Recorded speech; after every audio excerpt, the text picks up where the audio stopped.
दाढ़ी सिर्फ गुरुओं की ही नहीं उगती, ये सारे आदमियों के चेहरे पर उगती है। लेकिन ये सारे लोग इसके साथ हर तरह की विचित्र चीजें कर रहे हैं। आपको उनसे पूछना चाहिए कि वो ऐसा क्यों कर रहे हैं। शरीर का कोई भी अंग बिना किसी मकसद के नहीं बना है। हर चीज के लिए, तिल्ली के लिए भी एक मकसद है। There is a purpose. तो कुदरत ने आपको बिना मकसद के कोई भी चीज नहीं दी है। अगर आप उनसे पूछें कि वो उसे क्यों काट रहे हैं तो वो नहीं जानते। क्योंकि जब अंग्रेज भारत आए तब हर भारतीय के चेहरे पर दाढ़ी या कम से कम मूंछ हुआ करती थी। आज आप मुंबई की किसी सड़क पर निकल जाएं, आपको हर कोई मुछमुंडा दिखेगा, क्योंकि वो उन लोगों की नकल करने की कोशिश कर रहे हैं जिन्होंने आकर उन पर राज किया।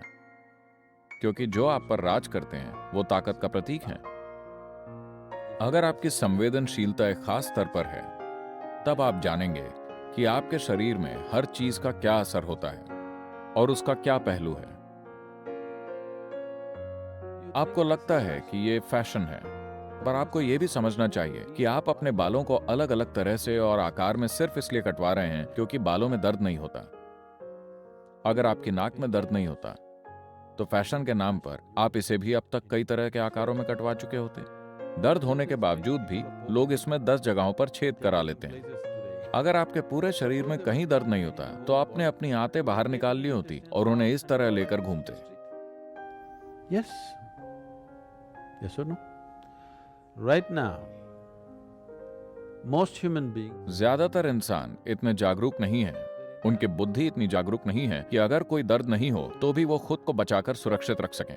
बस दर्द की वजह से ही वो साबुत दिखते हैं, वरना उन्होंने खुद को 2 टुकड़ों में काट लिया होता और एक हाथ इधर और दूसरा हाथ उधर लेकर घूमते। वो खुद के साथ हर तरह की बेहुदा चीजें करते। केवल दर्द ने ही उन्हें बचाकर रखा है, उनकी समझदारी ने नहीं। अगर आपकी बुद्धि और आपकी संवेदनशीलता काम करने लगती है,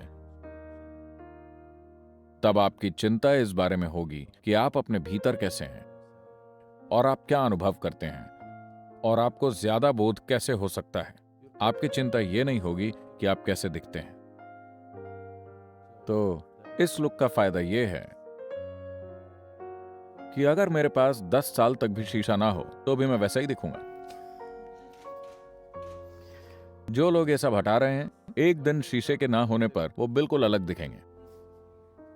और आज का फैशन चाहे जो भी हो, have you seen pictures of people? क्या आपने 50 साल या 100 साल पहले के लोगों की तस्वीरें देखी हैं? कोई अपनी मूछें ऐसे काटता था, कोई ऐसे रखता था। आज आप उसे देखते हैं तो वो फनी लगता है, वो आपको कार्टून लगते हैं। और आज का फैशन भी कुछ समय बाद ऐसा ही दिखेगा। A period of time. लेकिन पूरी दाढ़ी वाला इंसान हमेशा एक सा ही दिखता है। 1000 साल बाद भी वो वैसा ही दिखेगा, क्योंकि कुदरत यही चाहती थी।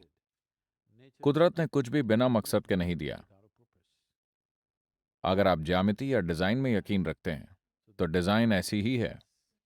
मैं सृष्टिकर्ता के डिजाइन को बदलना नहीं चाहता, मैं उसका पूरा फायदा उठाना चाहता हूं।